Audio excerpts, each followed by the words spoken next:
supaya lebih semangat, lebih fresh, nanti saya awali dengan pantun sedikit ya. Nanti kalau saya ucapkan satu baris, Bapak Ibu jawabnya cakep. Makan siang, makan malam, cakep. Lauknya tetap ikan asin, cakep. Izinkan saya ucapkan salam, cakep. untuk para hadirin sekalian, Cakep. Salam dan bahagia Bapak Ibu. Syukur kepada Tuhan bahwa atas berkatnya pada hari ini kita dapat berkumpul di ruangan yang kita cintai ini, ruang kantor guru kita, untuk mendengarkan pemaparan materi terkait budaya positif dari salah seorang rekan kita yang saat ini mengikuti pendidikan program calon guru penggerak, yaitu Bapak Star Silaban. Sebelum kita masuk ke pemaparan materi, saya akan bacakan tertib acara kita hari ini. Yang pertama, kata pembuka dari protokol. Yang kedua, doa pembuka nanti yang dipimpin oleh Ibu Rugun Hutasoid yang kebetulan ada hadir bersama dengan kita saat ini. Kemudian yang ketiga, kita akan dengarkan arahan dari Bapak Kepala Sekolah, arahan singkat dari Bapak Kepala Sekolah. Kemudian dilanjutkan dengan penyajian materi budaya positif dari Bapak Star Silaban. Lalu sesi tanya jawab, kemudian nanti penutup, dan yang terakhir snack. Baik Bapak Ibu, kita masuk acara yang pertama, yaitu kata pembuka dari protokol. Puji dan syukur kepada Tuhan Yang Maha Kuasa, karena atas berkat dan rahmat-Nya kita dapat berkumpul kembali di ruang kantor guru kita ini dalam keadaan sehat. Pada hari ini kita akan mendengarkan pemaparan materi dari rekan kita Bapak Silaban terkait dengan budaya positif.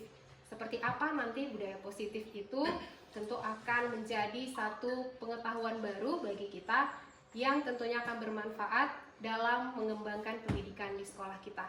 Mari kita ikuti kegiatan ini dengan baik Bapak Ibu, supaya nanti ilmu yang kita dapat bermanfaat, dapat kita gunakan untuk pengembangan kompetensi kita dan tentunya kemajuan pendidikan di sekolah yang kita cintai ini.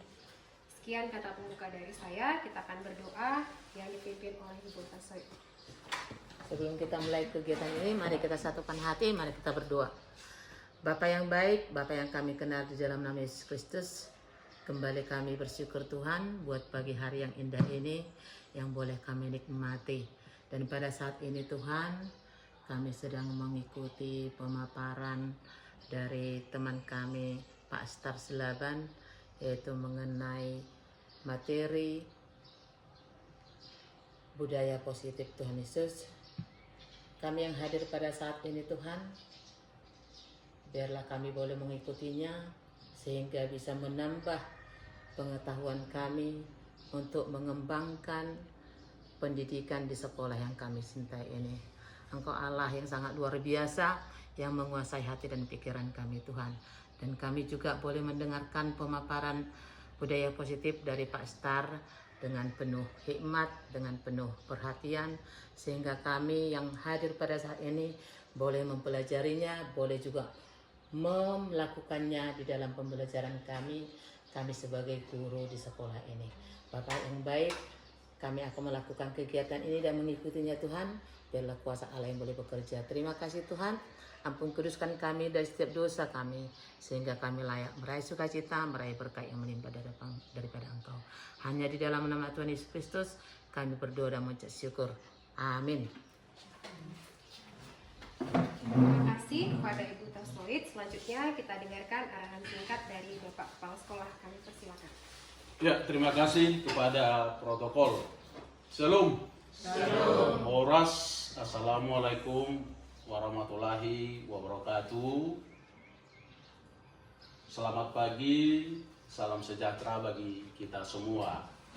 Yang saya hormati Bapak Ibu Wakil Kepala Sekolah, Bapak Ibu guru pegawai, terutama yang berdiri di depan kita saat ini, calon guru penggerak yang akan melakukan aksi nyata terkait dengan budaya positif. Atas nama Kepala Sekolah, saya sangat berterima kasih dan bangga kepada khususnya Bapak Ibu guru yang ada di SMP 1 Pakat ini. Karena sejak ada ini seleksi guru penggerak hampir tiap angkatan. Ada dari SMP 1 Pakat dan bahkan sudah banyak diangkat menjadi kepala sekolah. Bapak dan Ibu yang saya hormati, kepada rekan-rekan teman-teman saya yang belum mencoba, saya anjurkan dicoba, sehingga lewat proses calon guru penggerak ini kita semakin banyak memahami dan mengetahui bagaimana kita bisa melakukan tugas kita sebaik mungkin. Untuk itu kita warga SMP 1 Pakat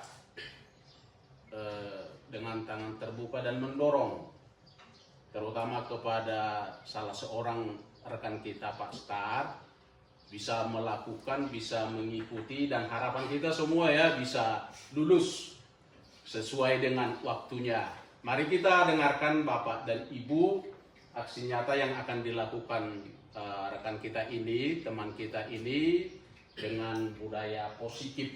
Mudah-mudahan lewat aksi nyata ini, Bapak dan Ibu, terkhusus Bapak dan Ibu yang sudah selesai pertama wisuda menjadi guru penggerak, bisa semakin berkolaborasi dalam meningkatkan proses pembelajaran di SMP 1 Pakat ini. Saya bangga lewat perjuangan Bapak dan Ibu. 2 tahun terakhir ini siswa kita boleh lulus. Tahun yang lewat boleh lulus di SMA Unggul Del, dan tahun ini di ASOP juga di mata uli. Selamat mengikuti kegiatan aksi nyata ini. Tuhan memberkati. Terima kasih. Horas Shalom. Shalom. Terima kasih kepada Bapak Kepala Sekolah. Berikutnya kita akan mendengarkan penyajian materi mengenai budaya positif dari Bapak Star Silaban. Kita berikan tepuk tangan. Baik, terima kasih kepada moderator dan juga yang saya hormati Bapak Kepala Sekolah, Ibu Wakil Kepala Sekolah, dan rekan guru, staf pegawai SMP Negeri 1 Pakat. Jadi saya sangat terima kasih sekali dan mengapresiasi atas kehadiran Bapak Ibu untuk mendengarkan aksi nyata saya terkait dengan budaya positif. Jadi Bapak Ibu, dalam program guru penggerak ini sendiri, kita harus mengimbaskan lah istilahnya, mengimbaskan dan melakukan berbagi praktik baik. Jadi sebenarnya yang mau saya bagikan ini Bapak Ibu adalah suatu kegiatan yang mungkin sebenarnya sudah dekat dengan kita, tapi inilah momennya kita refresh kembali. Saya akan berbagi praktik baik dan tujuannya bukan untuk menggurui, karena saya yakin kita semua punya pengalaman masing-masing gitu kan. Kita punya semua pengetahuan masing-masing, dan juga mungkin ada yang sudah pernah barangkali mengikuti pelatihan dari PMM yang sesuai dengan materi yang sudah saya bawakan ini. Nanti kita boleh sharing, saya dulu nanti membagikan materi, kemudian nanti boleh kita saling berbagi pendapat ataupun boleh bertanya tentang hal-hal yang akan saya jelaskan ya Bapak Ibu ya. Nah, jadi saya akan langsung masuk kepada materi. Jadi apa sebenarnya budaya positif itu Bapak Ibu? Nah, budaya positif sendiri adalah nilai kebajikan yang menjadi keyakinan dan akhirnya menjadi karakter. Keyakinan yang menjadi karakter. Jadi ini berasal dari keyakinan diri yang akhirnya dia menjadi sebuah karakter. Dari sebuah komunitas atau lembaga. Dalam konteks pendidikan, budaya positif di sekolah berarti nilai-nilai dan kebiasaan-kebiasaan di sekolah itu berpihak pada peserta didik agar mereka dapat berkembang menjadi pribadi yang kritis, penuh hormat, dan bertanggung jawab. Jadi dalam budaya positif Bapak Ibu ada kata kunci nilai kebajikan yang menjadi keyakinan sehingga menjadi karakter. Jadi berasal dari dalam dirinya. Nah, sebelum nanti kita bahas lanjut Bapak Ibu tentang implementasi atau strategi-strategi untuk menerapkan budaya positif, yang pertama yang perlu kita lakukan adalah perubahan paradigma Bapak Ibu. Nah, apa itu perubahan paradigma ini? Ini adalah perubahan cara berpikir kita memandang murid. Seperti apa sebenarnya paradigma yang diharapkan dari seorang guru ketika dia melihat murid. Nah, dalam filosofi pendidikan Ki Hajar Dewantara itu sendiri, ya, murid itu bukanlah tabula rasa. Nah, apa itu sebenarnya murid itu bukanlah tabula rasa? Bukan tabula rasa artinya bahwasanya murid itu tidak diibaratkan sebagai selembar kertas kosong. Memang Bapak Ibu mungkin selama kita kuliah kita ada belajar banyak teori pendidikan ya, ada behavioristik, ada juga teori kontrol dan semacamnya. Ada banyak teori. Nah, dalam filosofi pendidikan ini sendiri dijelaskan bahwa murid itu sebenarnya sudah punya coretannya sendiri dalam sebuah kertas. Jadi itu yang harus kita bayangkan, perubahan paradigma yang dibayangkan itu. Nah, jadi sebenarnya guru itu adalah, nanti di bawahnya juga akan kita baca, tujuannya adalah untuk menuntun, menebalkan coretan-coretan itu. Jadi jangan kita bayangkan murid itu kertas kosong yang harus kita isi penuh terus, seperti gelas yang harus kita isi air sampai tumpah, bukan seperti itu. Kemudian dia itu sudah punya kodrat alam dan kodrat zaman. Nah, dia sudah memiliki kodratnya sendiri Bapak Ibu. Karena anak-anak itu kan dilahirkan dengan keluarga-keluarga juga yang punya latar belakang berbeda dengan latar belakang keluarga kita. Dan zamannya pun berbeda. Saya membayangkan waktu misalnya saya SMP, menurut saya kalau dari Bapak Ibu mungkin saya bisa bilang saya lah yang punya zaman paling dekat dengan anak-anak ini. Saya SMP-nya tahun 2007 sampai tahun 2009. 2006 sampai tahun 2009 Bapak Ibu. Jadi saya melihat saja bahwasannya zaman saya yang sudah juga adaptif terhadap teknologi udah berbeda dengan mereka karakteristiknya. Nah itu ya, kan kalau misalnya tanpa sadar kita pikir kok anak-anak ini sekarang sudah sangat berbeda ya. Ya dengan zaman saya saja sudah jauh berbeda, apalagi dengan zaman Bapak Ibu. Seperti itu. Kemudian semua anak terlahir dengan bakatnya masing-masing dan memiliki keunikan. Nah, guru itu diibaratkan petani, anak diibaratkan biji jagung. Nah ini yang saya maksud tadi itu Bapak Ibu. Bahwasannya guru itu diibaratkan sebagai petani, maksudnya kita bisa bayangkan pada saat seorang petani menanam jagung, ya kan? Apa yang harus, jagung yang tumbuhnya jadi jagung kan seperti itu. Kita tanam padi, tumbuhnya jadi padi, atau yang lain pun tetap tumbuh seperti apa yang dia seharusnya. Yang harus bisa kita lakukan adalah kita memupuknya. Kalau kita mau jagung itu jadi baik, kita pupuk dia. Kita beri terus hal-hal yang bisa membuat biji jagung ini tumbuh menjadi pokok jagung dan menghasilkan jagung-jagung yang terbaik. Kira-kira seperti itu Bapak Ibu. Dan yang selanjutnya berpihak pada murid. Nah, berpihak pada murid ini sering sekali disalahartikan. Ada saya kemarin pada saat awal-awal mengikuti kegiatan ini juga sempat berpikir ini maksudnya seperti apa sih berpihak pada murid? Apakah segala sesuatunya harus berpihak pada murid? Apapun yang terjadi murid itu selalu benar? Bukan seperti itu. Cuman yang harus kita pastikan ini sebenarnya selaras dengan pekerjaan kita sebagai seorang guru, bahwasannya keberpihakan pada murid itu maksudnya semua aspek-aspek kebutuhan murid itu kalau boleh kita penuhi tanpa kita tinggalkan. Nah ini selaras dengan tugas kita Bapak Ibu. Nah ini yang tadi juga tugas guru itu menuntun bakat tersebut agar anak tumbuh dengan selamat dan bahagia. Dan selanjutnya budi pekerti. Nah Bapak Ibu, dari filosofi pendidikan Ki Dewantara ini, saya kemarin mengambil kesimpulan bahwa karena tugasnya guru adalah menuntun dan anak itu sudah punya kodrat, sudah punya keunikan dan bakatnya masing-masing, saya jadi merefleksikan diri saya waktu saya memang kembali ke SMP dulu atau ke SD dan bahkan ke SMA. Jadi bisa saya bilang, saya itu sebenarnya udah kenal kalau saya itu lemahnya di pelajaran yang ini, kuatnya itu di pelajaran yang ini. Jadi kita sebenarnya udah punya potensi kita masing-masing. Kita sudah tahu kita tuh sebenarnya kuatnya itu di mana, lemahnya itu di mana. Nah itu tugas kita sebagai seorang guru menuntun. Nah yang paling penting sebenarnya adalah tugas seorang guru itu di bagian budi pekerti. Memang betul kita tugasnya mencerdaskan anak bangsa, ya kan? Kita harus memasukkan nilai-nilai ilmu pengetahuan supaya mereka jangan salah jalan. Tapi yang paling utama dan tidak boleh kita lupakan adalah tugas guru itu menuntun anak untuk menjadi selamat dan bahagia lewat nilai-nilai budi pekerti yang kita tanamkan di sekolah. Kira-kira seperti itu Bapak Ibu. Nah, sebelum kita masuk lebih lanjut lagi, nah dalam budaya positif ini ada yang disebut dengan teori kontrol atau ilusi kontrol. Nah ini yang sering kita lakukan. Guru itu punya ilusi bahwasanya guru itu yang harus mengontrol murid. Ilusi bahwa semua penguatan positif, efektif, dan bermanfaat. Ilusi bahwa kritik dan membuat orang merasa bersalah dapat menguatkan karakter. Ilusi bahwa orang dewasa memiliki hak untuk memaksa. Nah, perubahan paradigma dari stimulus respon hingga ke teori kontrol. Bisakah kita mengontrol seseorang? Stimulus respon ini salah satu dari penjabaran teori behavioristik kalau Bapak Ibu masih ingat dulu. Jadi ada sanksi, ada hukuman. Itu yang sering kita pelajari dulu pada saat perkuliahan Bapak Ibu. Nah, pada stimulus respon kita mencoba mengubah orang agar berpandangan sama dengan kita. Nah, diubah menjadi kita berusaha memahami pandangan orang lain tentang dunia.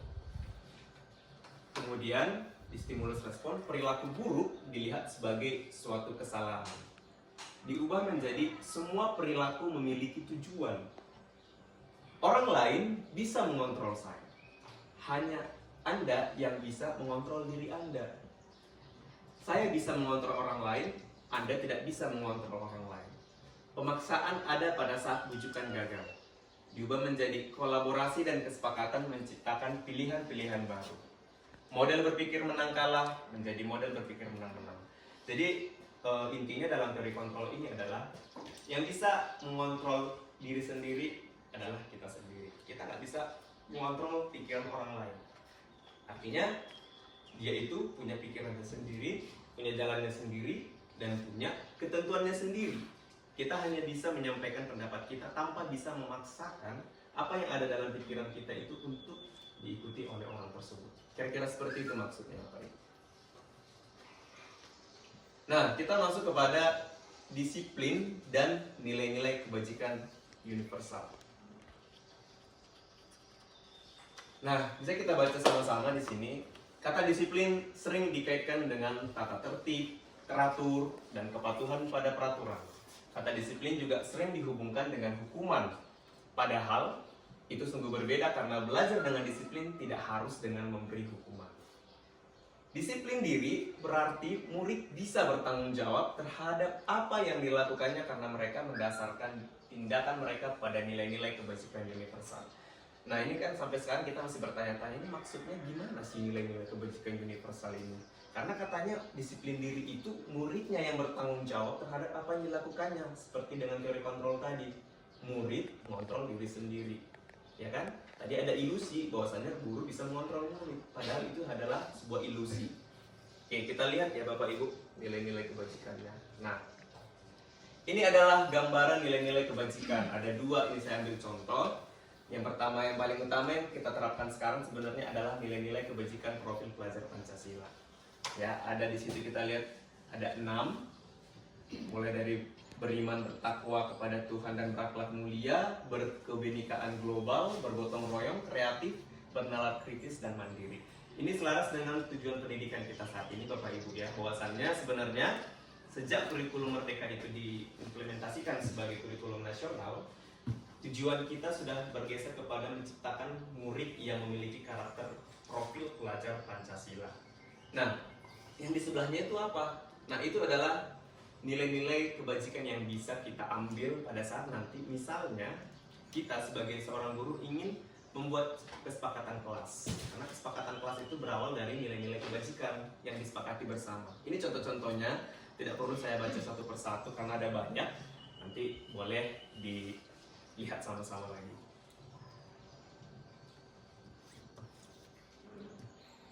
Nah, selanjutnya kita masuk kepada teori motivasi, hukuman, dan restitusi. Teori motivasi perilaku manusia. Untuk menghindari ketidaknyamanan atau hukuman, ada sebuah pertanyaan. Apa yang akan terjadi apabila saya tidak melakukannya? Itu terlihat dari motivasi eksternal. Kemudian, untuk mendapatkan imbalan dari orang lain dan institusi, ada pertanyaan. Apa yang akan saya dapatkan apabila saya melakukannya?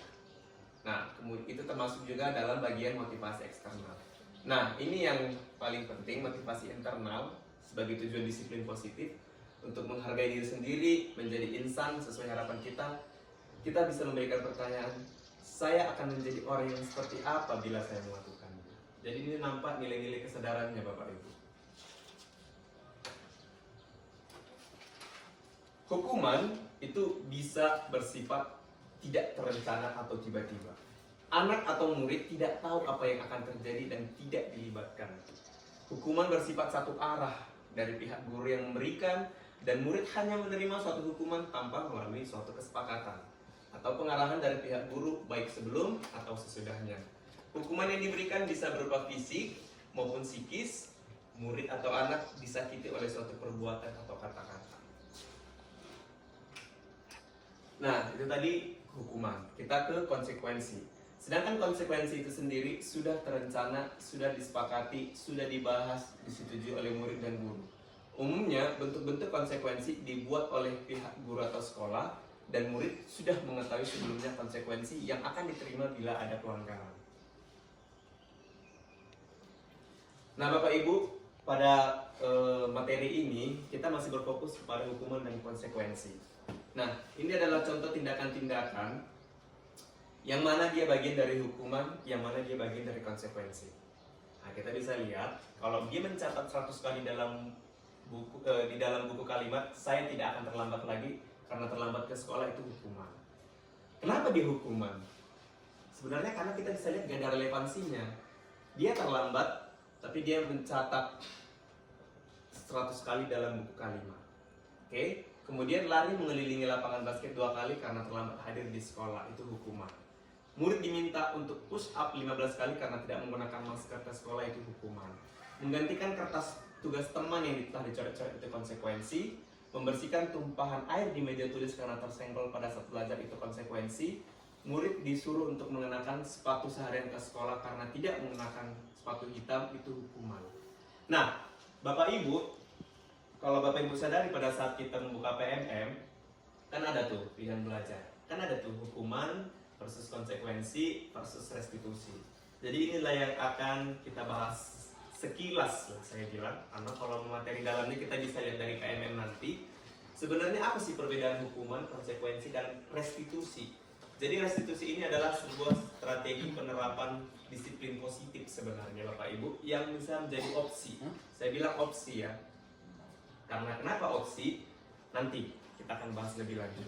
Jadi bisa kita lihat hukuman. Iya, lanjut aja lah, karena menarik. Oke Pak. Jadi bisa kita simpulkan apa sih perbedaan sebelum tadi kan ada 3 saya bilang, hukuman, konsekuensi, dan restitusi. Nah, hukuman tadi bisa kita lihat tidak ada kesepakatan antara si guru dan si murid. Nah, bisa kita lihat di situ terjadi hanya satu arah. Murid tidak dilibatkan dan dia tidak tahu, oh misalnya saya terlambat, tiba-tiba disuruh lari aja nih keliling lapangan. Kemudian konsekuensi adalah ada kesepakatan yang terjadi. Itu bisa kita lihat dalam bentuk peraturan sekolah sebenarnya. Misalnya, kalau misalnya di peraturan sekolah itu wajib misalnya dia melakukan sebuah hal ini kemudian dapat poin ini. Ada di kelas kita itu masing-masingnya Bapak Ibu ya, peraturan-peraturan sekolah. Ada juga konsekuensinya gitu. Murid tidak bahkan tidak hadir sekian pertemuan dalam satu tahun atau satu semester, dia akan berisiko untuk tinggal kelas misalnya. Nah, itu konsekuensi. Jadi jelas kita lihat bedanya, hukuman itu satu arah, sedangkan konsekuensi ada kesepakatan di antara murid dan guru. Itu dia bedanya. Nah, ini yang restitusi Bapak Ibu. Restitusi adalah proses menciptakan kondisi bagi murid untuk memperbaiki kesalahan mereka, sehingga mereka bisa kembali pada kelompok dengan karakter yang lebih kuat. Restitusi membantu murid menjadi lebih memiliki tujuan, disiplin positif, dan memulihkan dirinya setelah berbuat salah. Penekanannya bukanlah pada bagaimana berperilaku untuk menyenangkan orang lain ya. Tadi ini penekanannya bukan untuk menyenangkan perilaku orang lain atau menghindari ketidaknyamanan, namun tujuannya adalah menjadi orang yang menghargai nilai-nilai kebajikan yang mereka percaya. Oke, sebentar Pak ya, mungkin karena ada rapat di dulu betul. Nah, Bapak Ibu, setelah tadi kita membahas tentang materi motivasi, kemudian tadi sudah sampai kepada membahas hukuman, konsekuensi, sampai dengan restitusi. Sekarang kita akan masuk kepada materi keyakinan kelas. Nah, Ada sebuah pertanyaan, mengapa keyakinan kelas? Kenapa nggak peraturan kelas saja? Nah, ini kita bisa melihat sebuah ilustrasi Bapak Ibu, ilustrasi berupa pertanyaan. Ada pertanyaan pertama, mengapa kita memiliki peraturan tentang penggunaan helm pada saat mengendarai kendaraan roda 2? Kemungkinan jawaban kita adalah, dari keyakinan kita adalah, karena ini penting untuk keselamatan. Kemudian, nilai-nilai keselamatan inilah yang kita sebut sebagai suatu keyakinan. Nilai-nilai kebajikan yang disepakati secara tersirat dan dituangkan menjadi tersurat. Nilai kebajikan bahwa mereka menekankan itu pada keyakinan seseorang yang lebih memotivasi dari dalam. Seseorang akan lebih tergerak dan bersemangat untuk menjalankan keyakinannya daripada hanya sekedar mengikuti serangkaian peraturan tertulis tanpa makna. Jadi sebenarnya berbeda sekali keyakinan kelas dengan peraturan kelas. Kalau dia berupa keyakinan kelas, Bapak Ibu, dia motivasi internal dia, berasal dari dalam dirinya. Walaupun memang sulit ya, harus kita akui sangat sulit membangkitkan motivasi seseorang, karena terkadang kita pun butuh dimotivasi pada orang lain. Nah, prinsip pembentukan keyakinan kelas adalah yang pertama, keyakinan kelas itu bersifat lebih abstrak daripada peraturan yang lebih rinci dan konkret. Keyakinan kelas berupa pernyataan-pernyataan universal. Pernyataan keyakinan kelas senantiasa dibuat dalam bentuk positif. Kemudian keyakinan kelas hendaknya tidak terlalu banyak, ya, jangan terlalu banyak, sehingga mudah diingat dan dipahami oleh semua warga kelas. Keyakinan kelas sebaiknya sesuatu yang dapat diterapkan di lingkungan tersebut. Semua warga kelas hendaknya ikut berkontribusi dalam pembuatan keyakinan kelas lewat kegiatan curah pendapat. Dan kita harus bersedia meninjau kembali keyakinan kelas dari waktu ke waktu. Nah, Bapak Ibu, sekarang kita akan masuk kepada prosedur pembentukan keyakinan kelas. Yang pertama, prosedurnya kita persilakan warga atau murid-murid yang ada di kelas kita untuk bercurah pendapat tentang peraturan yang perlu disepakati di kelas. Kemudian mencatat semua masukan-masukan murid tadi di papan tulis atau boleh di kertas besar. Ada juga yang pakai sticky note, kalau Bapak Ibu pernah lihat, agar bisa melihat hasil curah pendapat. Kemudian susunlah keyakinan kelas sesuai prosedur pembentukan keyakinan kelas. Gantilah kalimat-kalimat dalam bentuk negatif menjadi positif, karena memang ada saja kadang murid-murid kita belum mengerti atau bahkan mungkin kesulitan menuangkannya dalam bentuk-bentuk kalimat. Nah, di sini tugas kita membenarkan kalimat-kalimat yang kita rasa sifatnya negatif agar jadi lebih positif. Nah, kemudian Bapak Ibu, kita lihat yang keempat, tinjaulah kembali daftar curah pendapat yang sudah dicatat. Anda mungkin akan mendapati bahwa pernyataan yang tertulis di sana masih banyak yang berupa peraturan-peraturan. Selanjutnya kita ajak murid untuk menemukan nilai keyakinan atau kebajikan yang dituju dari peraturan tersebut. Selanjutnya tinjau ulang keyakinan kelas secara bersama-sama, dan ini nanti boleh penjelasannya kita skip dulu, Bapak Ibu bisa baca nanti. Kemudian nomor 6, setelah keyakinan kelas selesai dibuat, kita boleh meninjau ulang untuk disetujui dan ditandatangani. Mungkin Bapak Ibu pernah melihat ya beberapa contoh keyakinan kelas yang sudah ada di beberapa kelas Bapak Ibu yang lain. Jadi memang dia itu seperti berupa poster, nanti ada yang buat gambar tangan masing-masing digambar, kemudian nanti disitulah nilai-nilai keyakinan dari masing-masing orang itu dituliskan kembali dan ditempelkan di kelas agar bisa dilihat, karena itu berasal dari murid-murid kita sendiri. Nah, ini contohnya keyakinan kelas yang pertama. Keyakinan kelas 1 ini. Setiap anggota kelas perlu belajar, setiap anggota kelas perlu senang, perlu melakukan tugas, perlu saling menghargai, perlu merasa aman. Keyakinan kelas 5, ada selalu bersikap positif, senantiasa menjadi diri terbaik, dan selanjutnya ada keyakinan kelas 7. Nah, bisa kita lihat Bapak Ibu, untuk kelas 7 ini adalah contoh dari unsur SMP. Kita lihat dia mengambil nilai keyakinan hormat. Jadi seperti itu sebenarnya, hormat, bekerja, diterima dan dimiliki. Walaupun kita bisa melihat di situ dijabarkan mereka lagi, kami meyakini bahwa sangat penting untuk menghormati semua orang dan para milik orang lain. Tapi sebenarnya nilai-nilai keyakinan kelas itu seperti ini Bapak Ibu. keyakinan kelas 1 dan kelas 5 kita anggap karena memang mereka masih di level SD ya. Jadi dia nggak akan mungkin bisa tahu nih apa itu hormat, belum bisa dia menjelaskan itu. Tapi kalau kelas 7 udah bisa, mulai kita fasilitasi, kita ajak, menurut kalian apa sih keyakinan kelas yang perlu kita tingkatkan atau kita terapkan di kelas kita. Misal mungkin contoh tanggung jawab, itu bagiannya dari apa? Contoh deskripsi tanggung jawab, mengerjakan tugas, piket, dan semacamnya. Nah, ini contoh perbedaan ketika ada peraturan dan keyakinan kelas yang menggunakan nilai-nilai kebajikan yang tadi. Peraturan yang pertama, selalu kembalikan buku ke tempatnya. Ada nilai keyakinan kelas tanggung jawab. Dilarang mengganggu orang lain. Nilai keyakinannya menghormati orang lain dan diri sendiri. Hadir di sekolah 15 menit sebelum pembelajaran dimulai. Nilai keyakinannya menghormati orang lain, komitmen. Dilarang melakukan kekerasan karena ada nilai keselamatan dan menghormati orang lain. Dilarang menggunakan narkoba berkaitan dengan kesehatan, bergantian atau menunggu giliran, menghormati orang lain dan sabar. Gunakan masker, itu berkaitan dengan kesehatan dan keselamatan. Coba itu yang dibawa berjalan berlari di kelas, itu kira-kira nilai keyakinannya apa? Keselamatannya. Oke.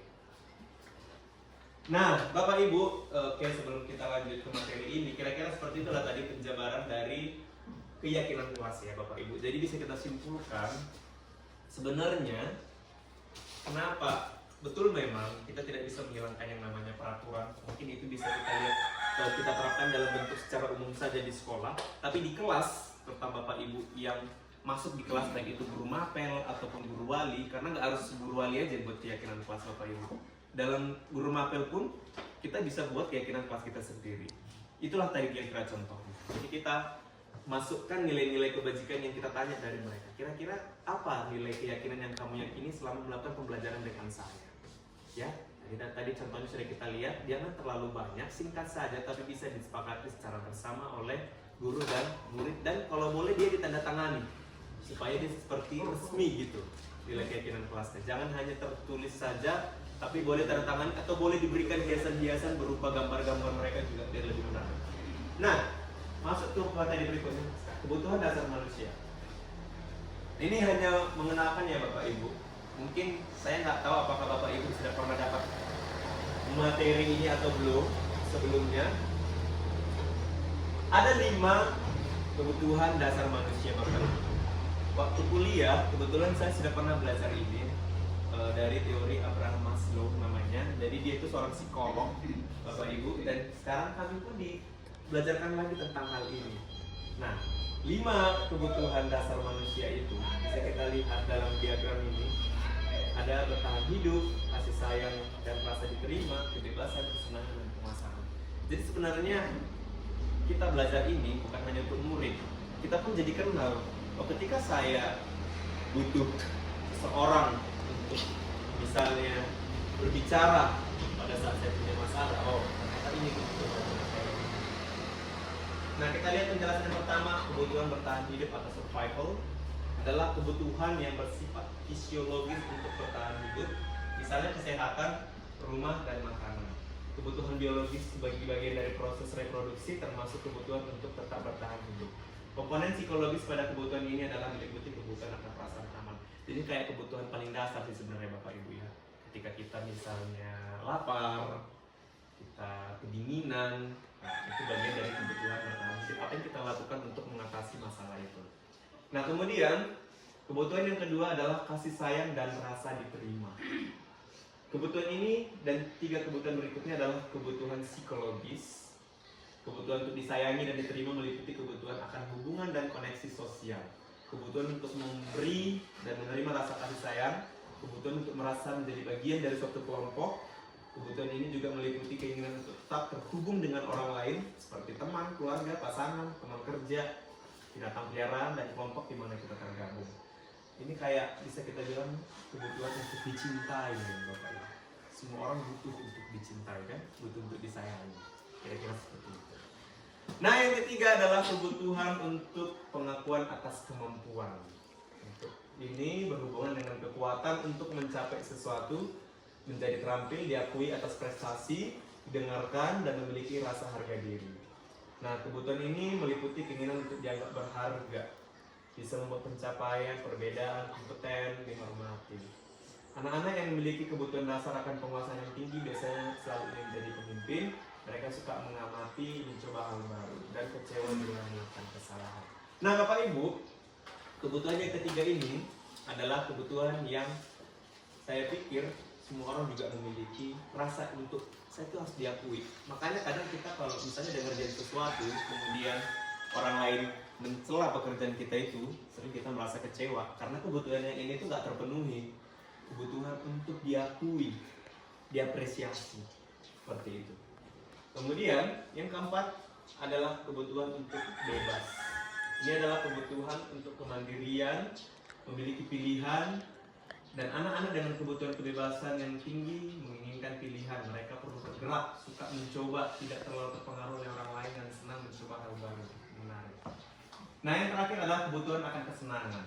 Kebutuhan untuk mencari kesenangan, bermain, dan tertawa. Nah, ini kita guru pun sebagai salah satu pekerjaan yang menurut rating adalah pekerjaan paling stres di dunia, kita selalu butuh untuk mencari hiburan.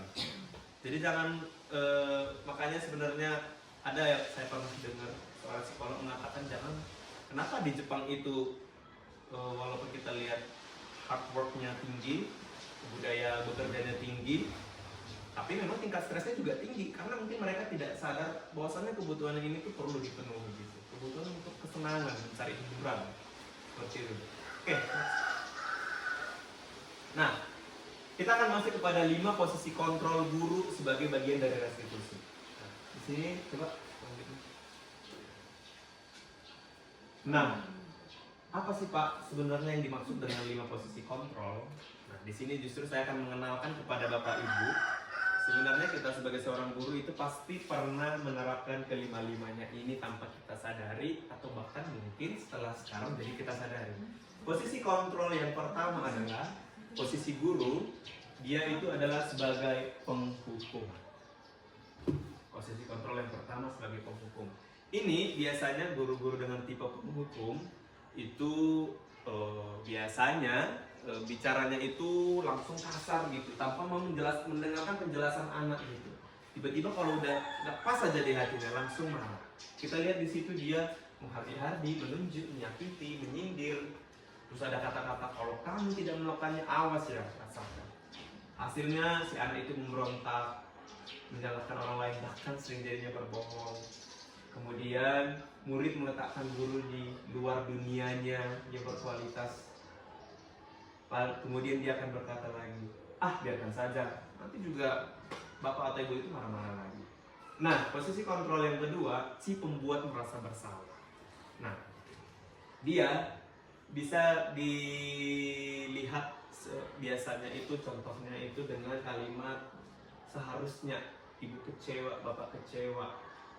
Kemudian kamu seharusnya sudah tahu ibu tuh lelah sekali mengatakannya, ibu stres. Baru juga ada satu contoh kalimat, kalau kamu kayak gini nanti bapak yang marah kepala sekolah loh.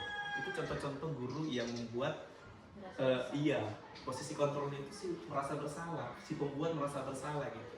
Jadi dia tidak, kalimatnya sih baik gitu kan, maksudnya nadanya sih lembut, tapi kalimatnya kira-kira justru membuat murid itu merasa dia kasihan ya ibu ini gitu. Jadi nggak dari dirinya gitu untuk berubah. Nah, kemudian hasilnya menyembunyikan, menyangkal, berbohong kaitannya dengan dunia berkualitas. Murid mengatakan guru di dalam dunia berkualitas, kemudian dia paling berkata, ya udah bu, maafin saya ya. Nah, itu kalau kita lihat dalam kolom, dia itu bagian dari kontrol dari luar sehingga menimbulkan identitas gagal. Kemudian identitas berhasil sukses tapi kontrolnya masih dari luar. Ada 2 posisi, sebagai teman dan sebagai pemantau. Yang sebagai teman kita bisa lihat membuatkan alasan-alasan untuk muridnya. Nah, ini biasanya guru-guru dengan tipe seperti ini biasanya menganggap murid itu sebagai temannya gitu. Ya udah, tenang aja kamu. Tenang. Nanti bapak yang aturkan sama misalnya ibu ini, atau bapak yang aturkan sama bapak ini. Kemudian ada kalimat, ayolah lakukan demi ibu. Masa kamu tidak mau? Anak ini tidak pernah marah loh sama kamu. Kemudian hasilnya di ketergantungan. Iyalah, anak dengan posisi teman, kita menciptakan anak dengan posisi teman. Akhirnya hasilnya apa? Ketergantungan. Karena dia merasa di backup kan. Ini guru udah oke nih sama saya nih jadi temannya. Bahkan ngomongannya kadang-kadang walaupun menggunakan bapak ibu, tapi jadi jatuhnya nggak sopan. Bahkan di luar standar. Kemudian murid meletakkan guru sebagai orang yang sangat penting di dunia berkualitas. Saya pikir bapak ibu teman saya ternyata begitu. Karena memang iya, dia nyaman dengan posisi teman. Nah yang keempat, ia posisi pemantau. Menghitung dan mengukur apa peraturannya, menyesuaikan diri bila diawasi. Murid meletakkan guru di peraturan dan hukum di dunia berkualitas. Ada di situ kalimat berapa banyak bintang yang harus saya peroleh, berapa halaman yang harus saya tulis. Oke, saya jelaskan aja Bapak Ibu. Dengan posisi pemantau, sama kaitannya dengan konsekuensi tadi. Jadi guru dengan posisi pemantau, dia akan tidak langsung menghukum murid ketika melakukan kesalahan, tapi dia hanya melihat kalau murid melakukan ini, oh di peraturan dia harus melakukan ini. Dia hanya melakukan itu terus menerus, memantau dia. Sesuailah peraturan dengan apa kesalahan dan yang harus dilakukannya. Kira-kira seperti itu. Nah, posisi manajer adalah posisi yang paling ideal dari kelima posisi ini. Karena apa? Dia berhubungan dengan restitusi. Dia akan mengajukan pertanyaan-pertanyaan. Dia dalami dulu alasan penyebab sebuah kesalahan. Dia akan berkata apa yang kita yakini, apa yang bisa kau kerjakan untuk memperbaiki masalah ini. Kemudian dia hasilnya menguatkan pribadi si anak. Kemudian murid meletakkan dirinya sebagai individu yang positif dalam dunia berkualitas, sehingga dia akan bertanya dalam dirinya, bagaimana caranya saya bisa memperbaiki keadaan saya ya? Karena dia sudah masukkan nilai-nilai keyakinan yang sudah disepakati tadi. Next. Nah, ini adalah sebuah strategi restitusi dari hukuman konsekuensi restitusi. Ini adalah segitiganya. Coba 9 ciri-cirinya itu adalah bukan untuk menebus kesalahan, namun untuk belajar dari kesalahan. Memperbaiki hubungan. Itu sebuah tawaran, bukan paksaan. Restitusi menuntut untuk melihat ke dalam diri. Restitusi mencari kebutuhan dasar yang mendasari tindakannya. Restitusi diri adalah cara yang paling baik untuk memperbaiki diri. Restitusi fokus pada karakter bukan tindakan. Restitusi fokus pada solusi dan mengembalikan murid yang berbuat salah pada kelompoknya. Nah Bapak Ibu, sebelum kita masuk ke segitiga restitusi ini, kenapa sih tadi kita perlu belajar tentang 5 dasar kebutuhan manusia? Karena apa? Murid itu manusia kan? Mereka juga punya 5 dasar kebutuhan itu. Kita pun punya gitu. Artinya apa? Perlu kita untuk memahami. Makanya boleh kita bilang, sebenarnya kalau kita amati anak dengan tipe keluarga seperti apa yang paling banyak bermasalah di sekolah kita? Anak yang misalnya ditinggalkan ibunya, anak yang misalnya tinggalkan bapaknya. Kalau kita amati ya, lebih banyak itu yang menimbulkan masalah. Anak dengan keluarga yang masih memiliki lengkap itu masalahnya nggak terlalu banyak. Tapi dengan boleh kita katakan broken home, itu justru lebih butuh perhatian khusus. Karena memang ada dasar kebutuhannya yang mungkin kita bilang nggak tercukupi. Dia nggak punya kebutuhan untuk rasa kasih sayang, dia nggak punya itu, butuh itu. Mungkin dia kebebasan, dia akan tercukupi, tapi rasa kasih sayangnya dia hilang. Padahal tadi kita lihat itu urutannya kedua setelah kebutuhan untuk bertahan hidup. Bahkan untuk kebutuhan bertahan hidup pun, dia memenuhi dirinya sendiri dan nggak maksimal gitu. Karena misalnya nggak ada yang mengatur dia lagi, seperti itu kan. Nah, jadi kira-kira hubungannya ke situ juga Bapak Ibu, restitusi ini. Kita harus bisa melihat dan memandang anak dari 5 kebutuhan tadi. Karena kalau kita sadari, kita dengan dia itu sama. Bedanya adalah dia masih sosok yang harus kita kuatkan karakternya melalui pendidikan. Nah, dalam segitiga restitusi Bapak Ibu ada 3 langkah yang bisa kita lakukan. Yang pertama, menstabilkan identitas. Yang kedua, validasi tindakan yang salah. Yang ketiga, menanyakan keyakinan. Nah, strategi yang pertama dari menstabilkan identitas bisa kita lakukan dengan kalimat, misalnya ada anak yang berbuat salah, ya. Kemudian bisa kita validasi, menstabilkan identitasnya dengan kalimat, setiap orang pasti pernah melakukan kesalahan. Kemudian, kamu juga bukan satu-satunya yang pernah salah. Saya juga pernah melakukannya. Tidak ada manusia yang sempurna di dunia ini. Boleh dengan kalimat-kalimat seperti itu. Kemudian kita masuk ke validasi tindakan yang salah. Kita bisa berikan dengan kalimat misal, kamu pasti punya alasan kok kenapa melakukan itu. Kemudian, apakah ada cara yang lebih efektif untuk mendapatkan apa yang kamu butuhkan? Nah, ini contoh kalimatnya. Kemudian menanyakan keyakinan. Nah, ini kita masukkan nilai-nilai apa yang sudah kita sepakati berkaitan dengan nilai-nilai kebajikan universal tadi. Kemudian kamu ingin jadi orang yang seperti apa? Jadi dalam segitiga restitusi ini Bapak Ibu harus dari dirinya lah yang kita fokuskan, menanamkan dari dirinya perubahan apa yang dia pengen sebenarnya dari kesalahannya, supaya kalau misalnya kita bayangkan itu dari kita, dari peraturan, itu tidak akan terjadi perubahan, yang ada malah terjadi kebohongan, ya kan, hasilnya tidak maksimal. Next. Oke, kira-kira itulah penjelasan saya terkait dengan aksi nyata budaya positif Bapak Ibu. Sebenarnya saya sudah pernah mencoba menerapkan restitusi ini dengan 2 kasus kemarin sebagai salah satu bagian dari tugas saya. Nanti boleh Bapak Ibu, saya akan bagikan aksi nyata saya, tugas saya tersebut, karena itu ada di link YouTube ke grup kita sebagai bagian dari contoh. Nah, Bapak Ibu pasti ada muncul pertanyaan. Jadi sebenarnya hukuman itu nggak boleh ya dilakukannya, Pak ya? Menurut Bapak Ibu jadinya bagaimana? Saya mau tanya juga Bu. Jadi hukuman boleh nggak dilakukan? Oke, silakan Bu.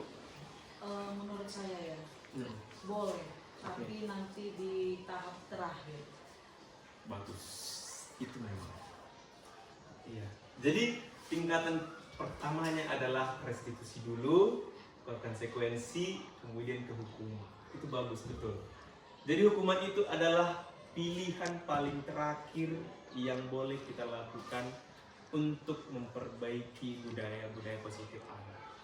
Jangan langsung ini anak kita lihat langsung main serobot aja gitu kan, tanpa memberikan tanpa dia boleh kita berikan kesempatan untuk memberikan menjelaskan dirinya gitu. Kadang-kadang memang berat jadi guru ya, menghadapi 32 anak, belum lagi yang kelas lain gitu kan. Gimana Pak? Masa saya merestitusinya itu semuanya kalau misalnya dia nggak ngerjain PR terus berulang-ulang? Nah, kita coba Bapak Ibu, kalau memang misalnya restitusi itu tidak berhasil, karena budaya kita kan, budaya Batak ini agak cukup keras ya kan? Kalau kadang dengan omongan-omongan yang cukup lembut, ada beberapa orang yang tersentuh, ada juga yang nggak tersentuh gitu. Nah, itu baru kita lihat pengelompokannya. Disitulah boleh kita lihat juga diferensiasinya gitu. Oh, ini anak kalau dengan restitusi kayaknya ini udah saya coba nggak optimal ini. Coba kita lihat ke konsekuensinya. Kemudian mungkin hukuman, tapi kalau boleh itu adalah opsi paling terakhir yang harus kita berikan sama anak. Oke Bapak Ibu, mungkin itu dari materi saya. Tanya jawabnya boleh, kalau memang ada yang mau ditanyakan Bapak Ibu, saya persilahkan. Mana tahu ada yang kurang jelas dari apa yang saya paparkan tadi, boleh ditanyakan oleh Bapak Ibu.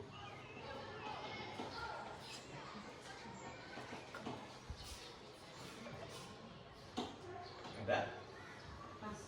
Pas ya? Sebentar dulu. Oke, silakan Ibu. Ini hanya kata aja ya.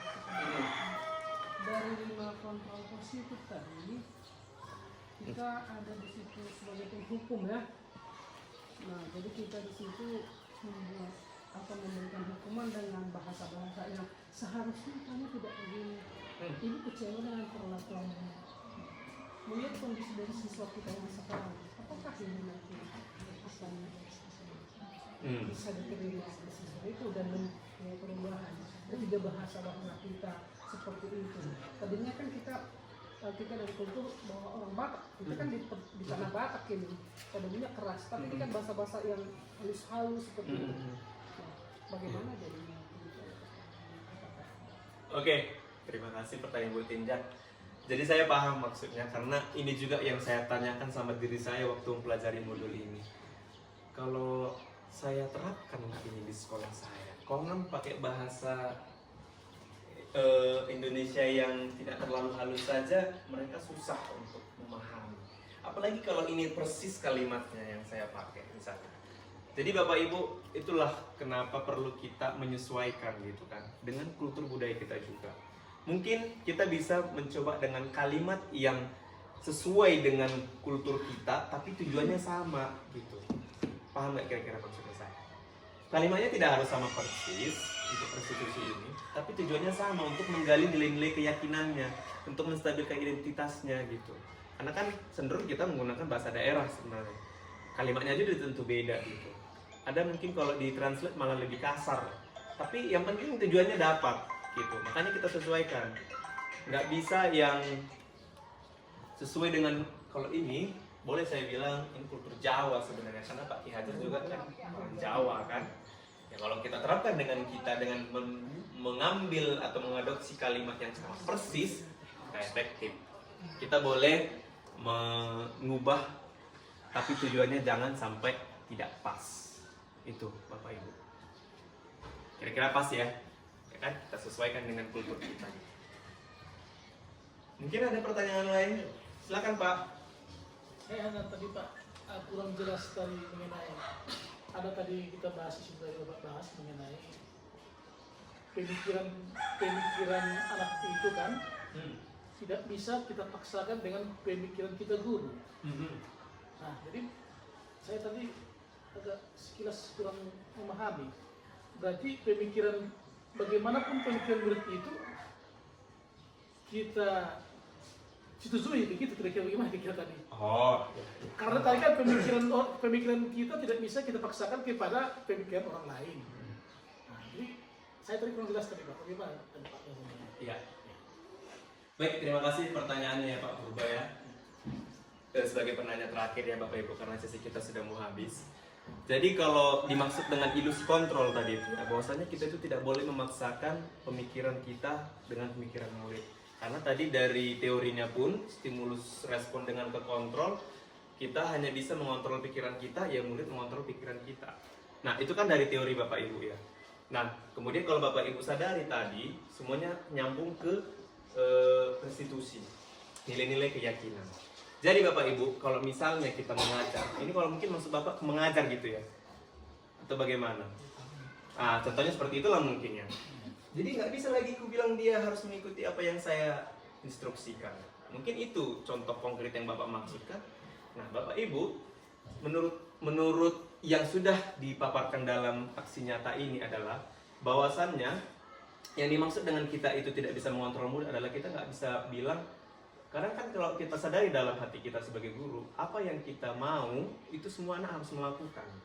Karena kita mau misalnya semua anak harus tuntas dalam mata pelajaran saya misalnya. Pokoknya harus bukan cuma tuntas, bahkan harus paham, ya anak kok bodoh kali gitu. Kira-kira kan itu pemikiran yang sering timbul dalam pikiran kita. Nah itu kan, dan kalau misalnya saya maunya anak ini harus ngelakuin ini gitu, pokoknya saya mau dia ini. Itu Bapak Ibu yang salah tadi. Sebenarnya anak itu juga punya nilai-nilai keyakinannya sendiri, punya kontrol pikiran sendiri, tinggal kita yang melakukan kesepakatan. Kira-kira kamu sebenarnya seperti apa? Makanya keyakinan dengan berkaitan dengan nilai-nilai keyakinan kelas tadi, ya kan? Kita tanyakan nilai-nilai kebajikan dari dalam diri sendiri. Karena kalau kita kontrol, mereka pasti akan melakukannya. Karena mereka itu biasanya nggak akan melawan, mereka nggak akan takut. Cuman yang ditujukan dalam teori ini adalah supaya apa lebih efektif? Adalah biarkan dari mereka itu nilai-nilai keyakinannya, kita membantu memfasilitasi saja. Jangan pula jadi, oh kalau gitu biarlah mereka aja gitu. Kita guru hanya pokoknya catat. Enggak juga. Di situ tugas kita menuntun Bapak Ibu seperti perubahan paradigma tadi. Tetap ada batasan, tetap ada wadah tugas kita itu sebatas di mana. Jadi keberpihakan pada murid itu pun bukan dimaksud dengan pokoknya muridlah semua yang mengerjakan. Enggak. Itu yang kadang kalau orang banyak miskonsepsinya di sana. Justru tugas guru kita di situ sebagai petani tadi kan, kita yang membantu. Walaupun katanya murid itu udah memiliki kodratnya sendiri, justru kita yang harus mengarahkan mereka seperti itu Bapak Ibu. Jadi jangan sampai miskonsepsinya di sana. Kira-kira gitu ya Pak ya. Oke, kayaknya tidak ada lagi karena memang waktu kita sudah terbatas Bapak Ibu ya. Saya ucapkan terima kasih sekali atas perhatiannya Bapak Ibu terhadap pemaparan aksi nyata saya. Sekali lagi semoga apa yang sudah saya paparkan ini bisa bermanfaat dan bisa kita terapkan dalam tugas-tugas pokok kita sebagai seorang guru Bapak Ibu. saya serahkan ke moderator. Baik, kita berikan tepuk tangan dulu untuk pembicara hari ini. Jadi kalau bisa tadi saya rangkum secara singkat pemaparan dari Bapak Silaban, yaitu tentang budaya positif, bahwa budaya positif ini berkaitan dengan nilai, keyakinan, kebiasaan yang berpihak pada murid sehingga tercipta karakter murid yang kritis, hormat, dan bertanggung jawab berdasarkan kesadaran dari dalam diri. Jadi bukan karena dipaksa, bukan karena takut dihukum, atau bukan karena takut menerima konsekuensi, tapi berdasarkan kesadaran dari masing-masing murid itu sendiri. Sungguh sebuah materi pemaparan yang luar biasa, apalagi kalau bisa kita terapkan di pembelajaran kita sehari-hari. Jadi kami juga Bapak Ibu Guru mengucapkan terima kasih atas pemaparan yang luar biasa dari Bapak Silaban. Semoga lulus sampai akhir wisuda guru penggerak. Baik, sekianlah materi untuk hari ini Bapak Ibu. Selanjutnya kita akan menutup dengan doa penutup yang dipimpin oleh Ibu Pak Pahan. Kami persilakan. Ya, marilah kita berdoa menurut kepercayaan kita masing-masing. Bismillahirrahmanirrahim. Alhamdulillah, alamin, assalatu wassalamu ala asyrofil anbiya wal mursalin wa ala alihi wa ashabihi ajmain. Kami ucapkan puji dan syukur kehadirat-Mu ya Tuhan. Pada pagi hari ini kami melaksanakan yaitu pentingnya bagi kami ilmu yang diterapkan oleh Bapak Silaban kepada kami. Mudah-mudahan ya Allah, ilmu yang disampaikan kepada kami dapat kami terapkan kepada anak-anak kami. Mudah-mudahan anak kami anak yang baik, anak yang berguna bagi nusa dan bangsa, terlebih-lebih di hadapan-Mu. Sebentar lagi ya Tuhan kami melaksanakan tugas-tugas kami. Mudah-mudahan kami selamat di kelas kami masing-masing, begitu juga keluarga yang kami tinggalkan dimanapun mereka berada. Mudah-mudahan mereka diberikan kesehatan dan keselamatan, mudah rezeki.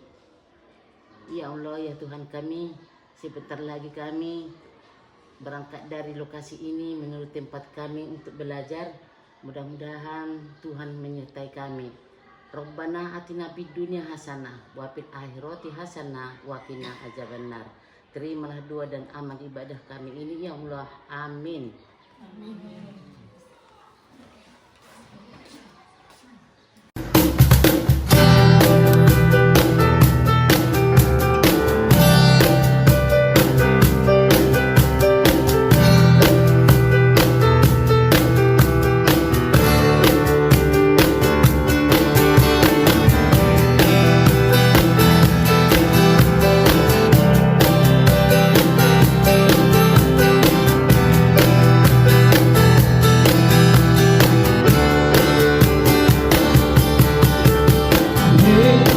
Rekan-rekan guruku, kita layaknya petani yang menyemai dan merawat benih hingga panen nanti. Hey, rekan-rekan guruku, murid bagaikan benih yang kita tuntut laku dan tumbuh kembang kodratnya. Dengan berdiri di depan untuk memberikan teladan, dengan berada di tengah untuk menguatkan keinginan, dengan berada di belakang untuk memberikan dorongan. Kita adalah guru pembelajar merdeka yang